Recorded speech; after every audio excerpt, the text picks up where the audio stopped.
I think growing up in Texas in the 50s, we were the grandsons of the pioneers. And for some reason, we just we didn't think there was a limit to anything we could do. If you wanted to write orchestrated pieces and you're out there plowing cotton, the fact that you're plowing cotton or doing menial labor or shoveling manure out of the barn didn't keep us from thinking, hey, I could do that. I could be a stuntman, I could be an actor, I could write a book. Being raised in a Christian home, my dad was a minister. We had tons of ministers over. I'd stay up till half the night, listen to them discuss the scriptures.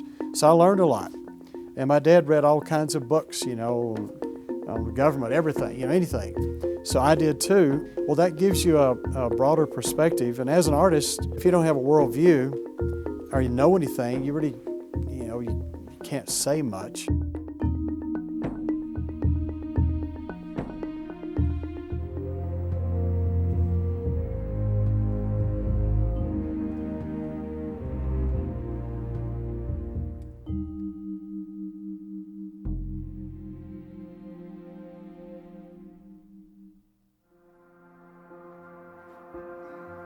Well, I grew up out here at Mount Blanco community as a farm community next to Mount Blanco Canyon. And my dad was a cowboy and a farmer, and he had art talent, but like most cowboys, never exercised it because you had to get out there and ride horses, And he showed me how to draw a horse head on a paper sack when I was about 5 years old. I thought, oh, this is the most amazing thing in the world.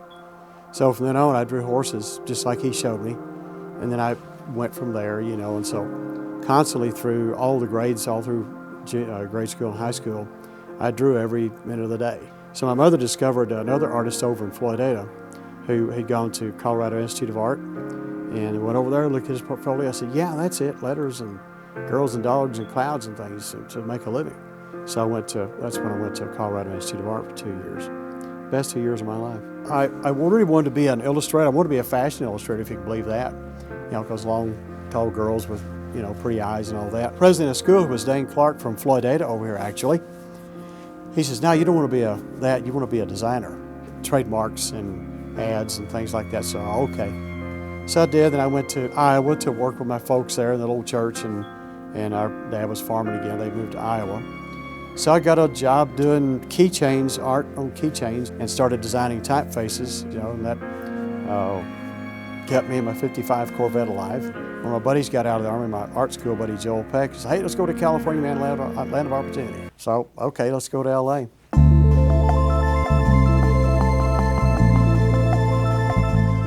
Got the Sunset Strip right in the middle where everything was happening now, and I saw these billboards and, oh, this is where they make movies and records, stupid.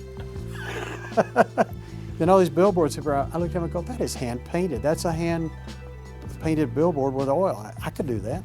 We didn't have any better sense than to design typefaces, do portraits, do murals, sculpt, write songs, try to record things and all that. So we were just doing everything. And Hollywood at that time tolerated everybody. If you're a hyper-Christian or just an immoral person, whatever, everybody was allowed. So they had no limits on your creativity. And here were all these, we lived on Sunset Strip, so half the buildings there were looking for music, and the record companies were all looking for art, and people wanted to buy art and that sort of thing. So it was great. There was a big record store, the biggest in the country, called Tower Records, right on Sunset Strip, right in the heart of it. And I was walking along there, and I had to buy a record or something. And here's my future boss, Ray Smith, out there painting a billboard right on the window. He taped it off and painted a copy of this album cover, 6 feet square, and I looked at it, looked at him. I said, I can do that. He said, oh yeah, we'll show you some of your stuff. So I went home and came back with my portraits I painted and other things. He said, okay, you're hired. So I painted on the windows to start with. Then he did some on boards, and I said, look, why don't we do them all on boards and just hang them on the windows? So we started doing that. It's just copying someone's photograph or someone's painting, but I'm getting to do all the beautiful lines I want. It's color, it's painting.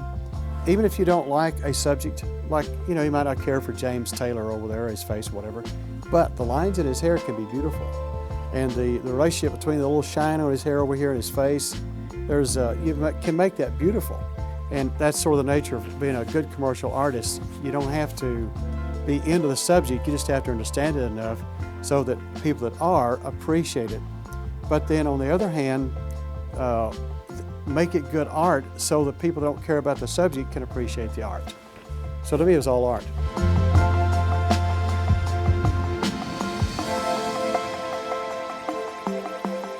I'd been burned with a couple art deals, and I just said, okay, I'm not doing art anymore. So why I decided to go work for the volunteer at the La Brea Tar Pits, I'm not sure. But I was interested in bones and old things. When I came home there in 1980, I guess, we were riding horses on the ranch down here, and we dropped off a steep embankment. Down at the bottom, about 6 feet down, were some bones sticking out. I go, they can't be cow bones. And I didn't know buffalo bones from dinosaur bones, so we excavated them, cleaned them up. I took them out to La Brea Tar Pits, and they looked at them and took them to the American Museum of, the Museum of Natural History there, and they said, oh, those are ancient bison. And I talked to one of the airhead hunters here, and he said, oh, I know where there's mammoth tusks. I go, oh, really? Yeah, I drove by them all my life as a kid. So I went out to Mount Blanco, and sure enough, this whole canyon, including everything under Lubbock over there, there's mammoth, horse, dinosaur, you name it. So I was hooked because I like to collect. I used to collect pencils on the school ground and buttons, just collect something.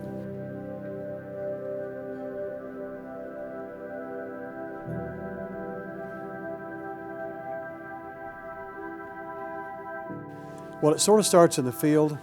When you find it, if you dig it up properly, then you've lessened the time that has to be worked on in the field. We collect the dirt and everything, because if you look at the whole bone in the field, it's going to get exposed, it'll fall apart, so leave it alone, leave the dirt on it.